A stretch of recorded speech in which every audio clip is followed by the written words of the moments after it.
안녕하세요. 나교장 안상현입니다. 놀라운 사람들과의 만남 오늘 9번째 시간입니다. 오늘 할 사람은 에킨베이 박사인데요. 이 사람과는 어떤 인연이 있었고 그리고 또 놀라운 사람으로서 어떤 특징을 가지고 있는지 같이 한번 이 책을 기반으로 해서 정리를 좀 해보겠습니다. 놀라운 사람들에 대한 이야기, 놀라운 사람이 어떤 사람인지는 앞선 영상에서 설명을 해드렸는데요. 다시 한번 정리를 좀 해보면, 사고의 다양성이라는 풍부한 원천으로 인해 주변 사람들 속에서도 두드러지는 사람을 뜻합니다. 본성의 발로를 자제할 줄 아는 사람, 동시에 다른 사람들의 나약함을 공정하고 관대하게 대할 줄 아는 사람, 이 사람이 바로 놀라운 사람이고 그루지예프가 그런 그, 그 어떤 여정을 떠나면서 만났던 사람들 중에서 그런 일부 추려서 이 책에 그들에 대한 설명과 자신의 일화 이런 것들을 정리하고 있습니다. 오늘 이제 에킨베이 박사인데요. 에킨베이 박사에 대한 설명은 이렇게 시작을 하더군요. 이 에킨베이 박사의 인생 후반기 모습은 내가 살아가는 방식과 판박이처럼 닮았다라고 이야기를 합니다.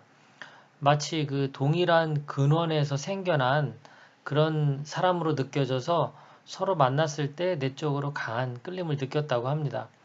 위대한 마술사나 마법사로서 알려져 있고요. 그리고 많은 훈장도 받았다고 합니다. 위대한 터키의 파샤라고 하는 그 칭호를 받아서 이제 이집트에서 거주를 하고 있다고 합니다. 이 당시를 얘기하는 거죠. 처음 만난 것은 그 에킨베이가 독일의 군사학교 학생일 때 이 그루지예프와 처음 만나게 됩니다. 이때 이 시절은 앞서 설명드렸던 그 포고시안이나 그 포고시안이나 아브람 옐로프 같은 이 친구들을 만나기 전일 정도로 젊었을 때 만난 겁니다. 자, 첫 만남은 어떻게 되느냐? 이 그루지예프가 이제 여기저기 떠돌아다니면서 탐사도 하고 공부도 하고 이렇게 그 자신이 궁금해하는 그런 의문점들을 어, 해결하기 위해서 다니잖아요. 그러다 보니까 이제 돈이 또 부족해요. 그래서 이제 돈을 또 벌어야 되는 상황이었는데 어느 날 그 증기선이 다니는 그 위에 이제 부잔교가 있는데 그 부잔교 아래로 사람들이 이렇게 일종의 행운을 비는 식으로 동전을 던지면서 행운을 비는 행위 이런 것들을 하면 소년들이 기다리고 있다가 그 동전 떨어지는 것을 딱 알아가지고 다이빙 해가지고 그 동전을 줍는 거예요. 저게 재밌어 보이기도 하고 돈도 될 것 같아서 다이빙을 배웁니다. 그래서 다이빙 연습을 하면서 우연히 다이빙 전문가인 그리스인도 만나게 되고요. 이제 2주 뒤에 이제 그 증기선 주변에서 동전을 낚으면서 이 생계비 마련을 이제 하게 됩니다. 어느 날 그 어떤 작은 지역의 기관장이었던 엔 파샤라는 사람이 자신이 소중하게 다루던 묵주를 거기서 떨어뜨린 거예요. 그래서 이제 묵주를 찾아오면 25 터키 파운드를 주겠다. 이렇게 이제 상금을 건 거죠. 근데 너무 깊이 떨어지기도 하고 그래서 사람들이 못 찾아요. 그런데 구르제프가 이제 그거를 찾아냅니다. 그래서 이 묵주를 돌려주러 가면서 이제 터키의 보스포루스 해변에 있는 위스큐다르라는 곳에 가서 그 묘지도 이제 찾아갈 요량으로 묵주를 돌려주러 이 엔 파샤라는 분을 찾아갑니다. 이제 너무 고마웠겠죠. 자기가 소중하게 다루는 걸 찾아왔으니까. 그래서 그냥 돌려보낼 수 없으니까 점심을 먹고 가라. 그래서 점심을 먹고 그 다음에 이제 자기는 이제 길을 나서는데 얼마 안 가서 어느 집 계단에서 의식을 잃어버려요. 결국은 이제 이 집에서 얼마 안 멀어졌기 때문에 다시 이제 이 집에 실려가게 되는 거죠. 이제 깨어나 보니까 그날 밤부터 이제 온몸에 피부가 갈라지고 화끈거리고 막 이러면서 결국은 그 파샤의 집에 머물게 돼요. 이런 자신을 돌봐주던 사람이 그 노파가 한 분 있었고 그 다음에 이 파샤의 아들이 자기를 돌봐주던데 그 아들이 바로 군사학교 다니고 있던 에킨베이였던 거예요. 이렇게 이제 처음 만나게 됩니다. 이제 에킨베이를 만나서 이제 이렇게 좀 서로 이제 서신을 주고받으면서 소식을 전하고 있었어요. 서로 뭔가 이제 잘 통했던 사이이기 때문에 철학적인 주제에 관련된 이야기도 많이 나누고 어떤 깊이 있는 대화를 나누면서 가까워집니다. 이제 에킨베이는 결국 독일의 군사학교를 그만두고 어 이제 그 의대를 가게 돼요. 의대를 간 뒤에 4년 뒤에 이제 구르지에프가 코카서스에 머물고 있을 때 자신이 이제 군의관이 되었으며 만나고 싶다라는 편지를 받게 돼요. 그래서 그 구르지아에 있는 어떤 수람이라는 곳에 머물고 있을 때 이 에킨베이가 이제 옵니다. 이때는 이제 이미 시간이 지나서 포고시안이라든가 옐로프, 카르펜코와 함께 수람에서 지내고 있을 때였어요. 그런데 에킨베이가 오자마자 이들과 다 같이 그 또래이기도 하면서 오랫동안 서로 알고 지낸 사람들처럼 아주 가까워지면서 이게 잘 뭉쳐 다니게 되는 거예요. 그러던 중 이제 앞에서 설명드렸던 유리 루보베츠키 왕자가 이제 또 원정대 결성을 해서 이제 떠나려고 하는데 그 제안을 한 거예요.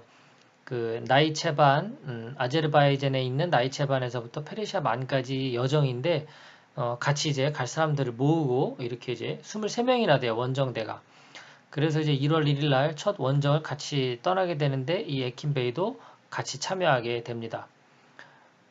지도를 통해서 잠깐 보면요. 여기 보시면 가운데쯤에 보면 터키, 그 다음에 아르메니아가 보이죠? 터키 바로 오른쪽이 아르메니아고요. 아르메니아 국경의 바로 오른쪽이 아제르바이잔이에요. 그리고 아르메니아 그 밑에 보면 나이체반이라고 있습니다. 그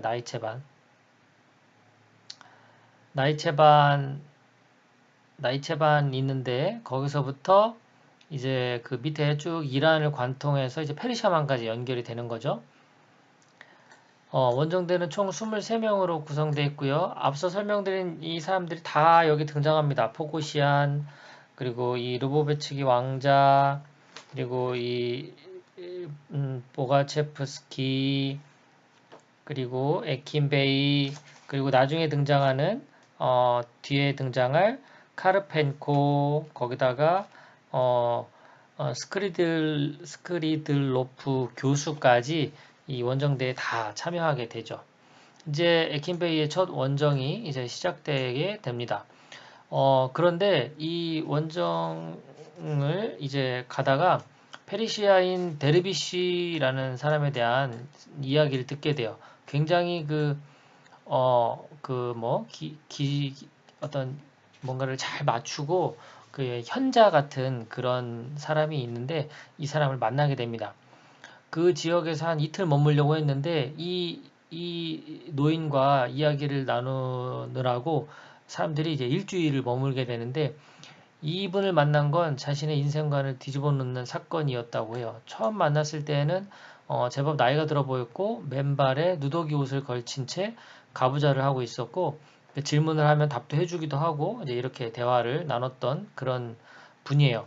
근데 그날 이제 같이 음식을 먹고 있는데 굉장히 꼭꼭 씹어 먹는 스타일이었대요. 구르지에프가 그 배운 대로 한 거죠. 근데 그 모습을 보고 왜 자네는 그렇게 음식을 씹는가 이렇게 물어서 이러이러한 원리로 자기는 이제 소화도 잘 되게 하고 뭐 이렇게 설명을 했더니 아주 안 좋은 방법이다라고 하면서 그 설명을 막 해준 거예요. 뭐 간략하게 말씀드리자면 그 젊은 사람이 꼭꼭 씹어 먹게 되면 위장의 활동량이 줄어들게 되고 수축된다. 그러면 나이가 들수록 이 위장은 제 기능을 더 못할 것이고 더 나이가 들어가서는 아주 치명적인 그 위험에 빠지게 될 것이다. 젊은이들은 그냥 씹어 삼킬 정도로 그냥 그렇게 거침없이 먹어주는 것도 필요하다라는 그런 얘기들을 하면서 알려주는데 이때 이제 이런 큰 깨달음을 얻게 돼요. 구리제프 입장에서는 손톱만큼도 의심하지 않고 절대적인 진리라고 여겼던 관념들이 실은 그릇된 것임을 갑자기 그리고 온몸으로 깨닫게 된 계기가 됐던 사건이 바로 이 페르시아인 데르비시 노인을 만난 거예요. 거기다가 이제 궁금증이 생기니까 또 대화를 이제 나눈 거죠. 호흡법을 또 배워서 깊게 들이쉬고 천천히 내쉬는 그런 인위적인 호흡법을 하고 있었는데 이것은 어떤가요? 라고 이제 물어봤더니 그건 방금 전에 먹었던 그 천천히 먹는 음식법에 비하면 1000배쯤 더 해를 끼친다라고 지적을 합니다. 여러 가지 설명 중에 그 노인이 했던 얘기 중에 이런 얘기가 있어요. 자네가 알아야 할 것은 어떤 새로운 물질도 그것을 얻기 위해서는 그 구성 부분들이 양적으로 정확한 비율로 맞춰 배합되어야 한다는 사실이네. 이제 이렇게 얘기를 하면서 인위적인 호흡법은 폐 활동을 변화시키고 폐 활동은 위장 활동과 긴밀히 연결되어 변화가 일어난다.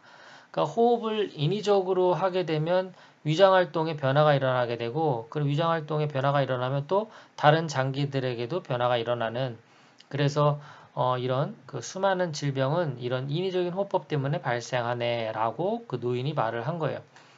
그래서 이틀 머물려고 했다가 일주일을 머물면서 많은 대화를 또 하게 됩니다. 마지막 날 이제 떠나는데 조용히 있던 에킨베이가 아주 겸손한 목소리로 이 자비로운 스승이여 하면서 막 이제 여러 그 어떤 감동받았던 이야기와 그런 것들을 하다가 마지막에 이제 이런 얘기를 해요. 삶의 길잡이가 될 만한 원칙과 지침을 주십사 간청드립니다. 라고 이제 얘기를 하고 다음에 또 들리겠다 이런 얘기도 해요. 그래서 이제 느닷없는 이런 에킨베이 요청에 이 자비로운 페르시아인 데르비시가 아주 신중하고 꼼꼼하게 대답을 해주었는데 이거는 세 번째 책에 정리를 해놨답니다. 이 책에는 정리가 되어 있지 않아요. 자, 그래서 이 데르비시 이 노인을 만난 것이 자신에게 정말 너무 당연하다라고 생각한 것들, 그 신념이 잘못될 수도 있다라는 것을 일깨워준 그 놀라운 사건이었던 거예요. 이 에킨베이는 마술사, 마법사로 유명했는데요.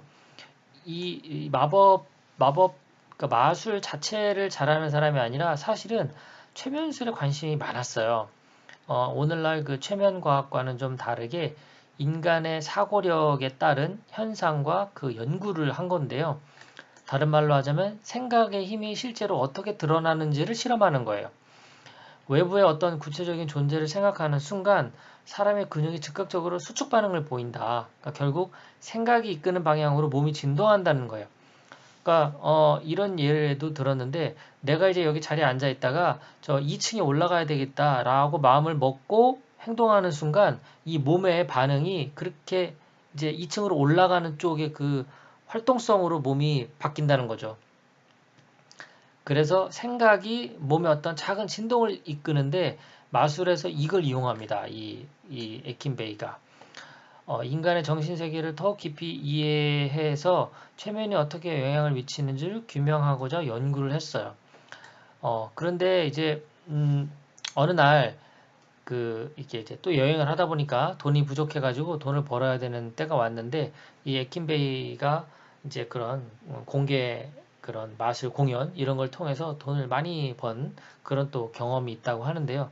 그때 아주 유명했던 그 마술 공연은 바로 그런 이름과 나이와 사는 곳 이런 것들을 맞추는 거였어요.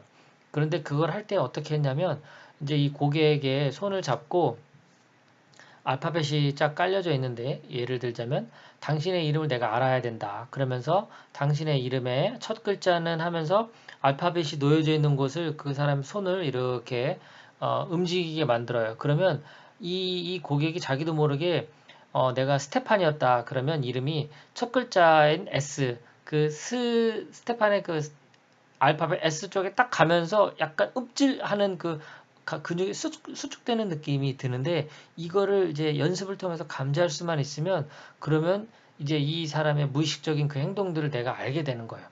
그러니까 보고 있는 청중들은 모르고 이걸 진행하고 있는 에킨베이만 알고 있는 거죠. 그래서 그런 식으로 이름도 맞추고 나이도 맞추고 사는 곳도 맞추고 하니까 이게 너무 놀라웠던 거죠.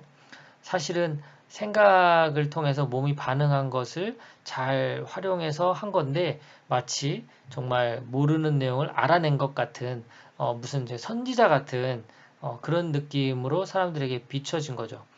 근데 이제 결국 이제 뭐 돈도 벌고 했지만 점점 실증도 느끼고 의사직도 버리고 그리고 자신의 이름이 널리 알려진 그 지역도 떠나게 되는 그런 계기가 됐다고 합니다. 자, 오늘은 놀라운 사람 중에 여덟 번째 인물인 에킨베이 박사에 대한 그런 일화를 정리를 해봤습니다. 다음 시간에는 어, 피오트르 카르펜코 어린 시절부터 친구였던 그 카르펜코에 대한 거고요. 그 다음 시간에 마지막에 스클리들로프 교수 그리고 그 마지막에 이제 물질적인 질문에 대한 답변 이것도 제가 시간이 되면 정리를 좀 해서 같이 공유를 하도록 하겠습니다. 끝까지 경청해 주셔서 고맙습니다. 제 영상이 시청하시는 분들께 작은 도움이 되었으면 좋겠습니다. 고맙습니다.